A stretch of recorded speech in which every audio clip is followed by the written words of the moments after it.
Hello there and welcome to another live chapter reading for Itsy Bitsy Book Bits.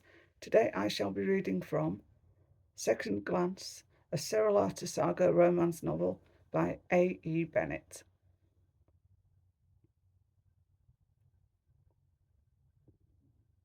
Part 1.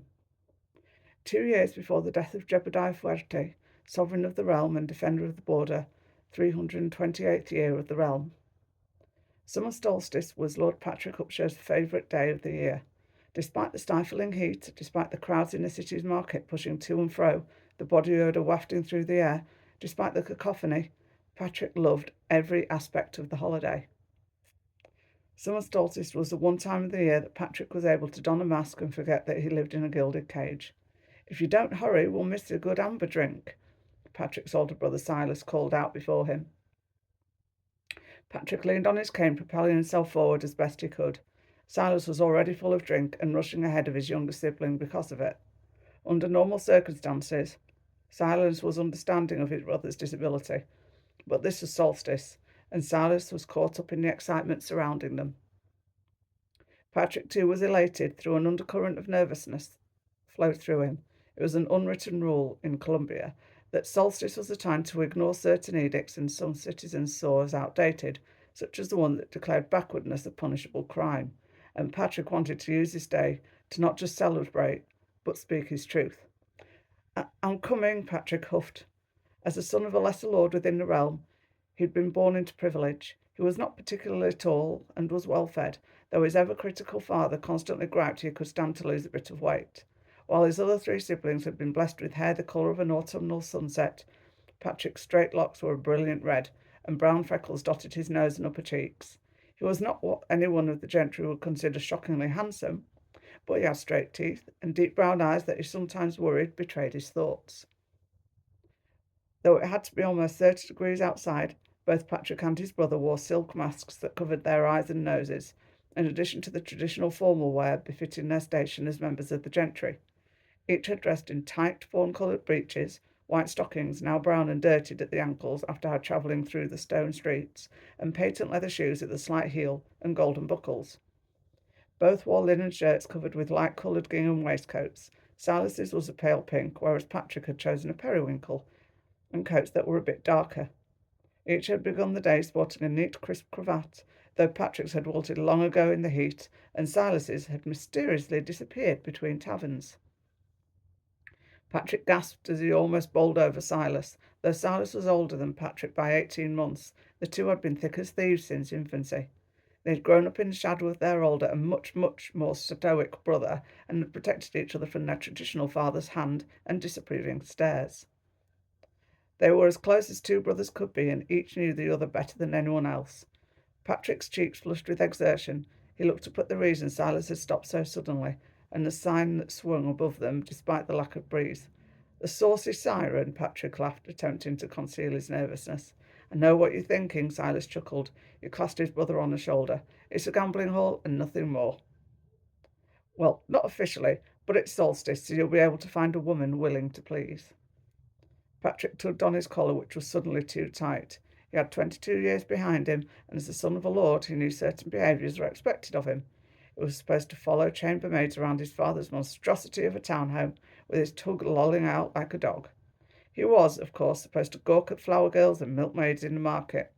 When he'd had just 14 years behind him, his father had sat him down and explained that getting a child on a woman, especially one of the servants, would be tempting, but ill-advised.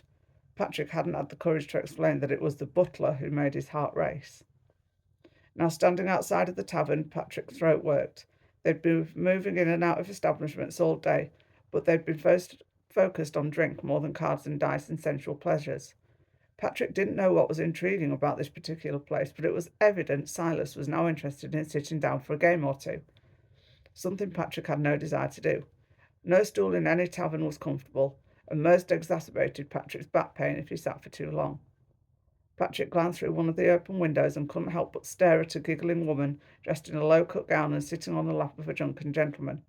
There were no edicts against prostitution, but Patrick had always managed to find an excuse to not accompany his brother when he sought female companionship. Patrick was terrified that any misstep would reveal his secret.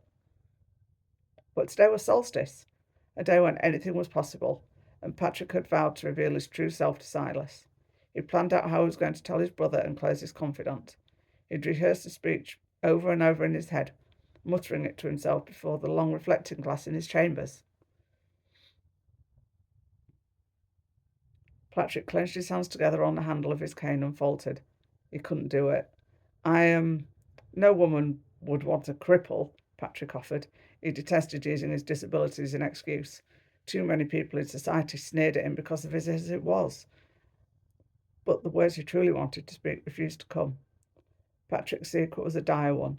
By the edicts, being backward in the realm was punishable by death. If one was a peasant or a servant, members of the gentry might not face such a harsh penalty.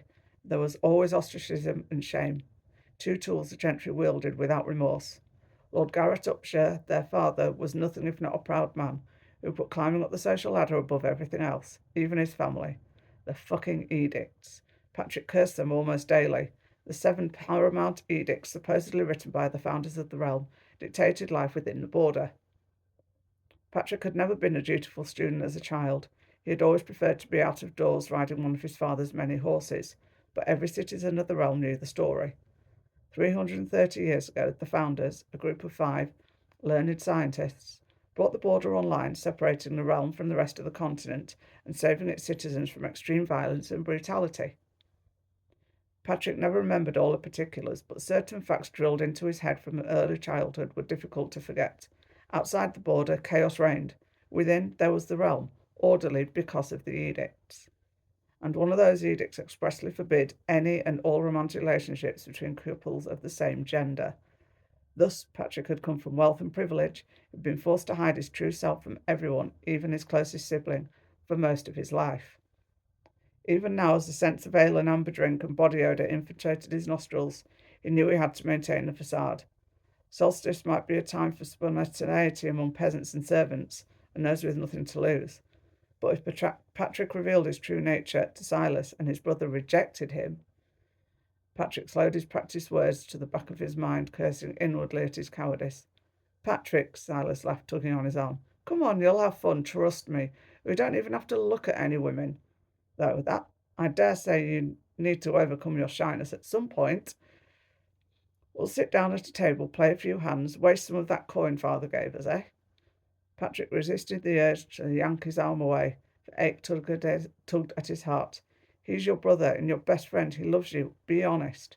He'll hate you for it. Then where will he be? As Patrick's thoughts warred with each other, Silas pulled again on his arm, and Patrick found himself following him into the tavern. Silas, slow down, Patrick said over the din.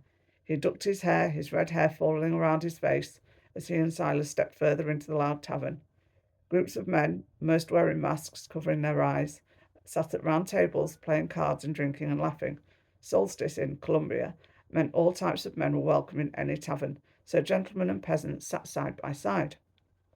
Off to the left, one long table was outfitted with a wheel that clicked as it spun, a game of chance Patrick had never really gotten the hang of. Further back, 3 tables of identical size were situated in a row. Groups of men gathered round, each guffawing and yelping as the dice before them cascaded down the velvet tabletops.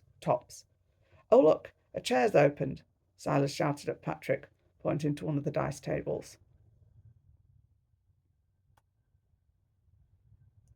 You go ahead, Patrick yelled back. He motioned to his cane. I don't want to slow you down.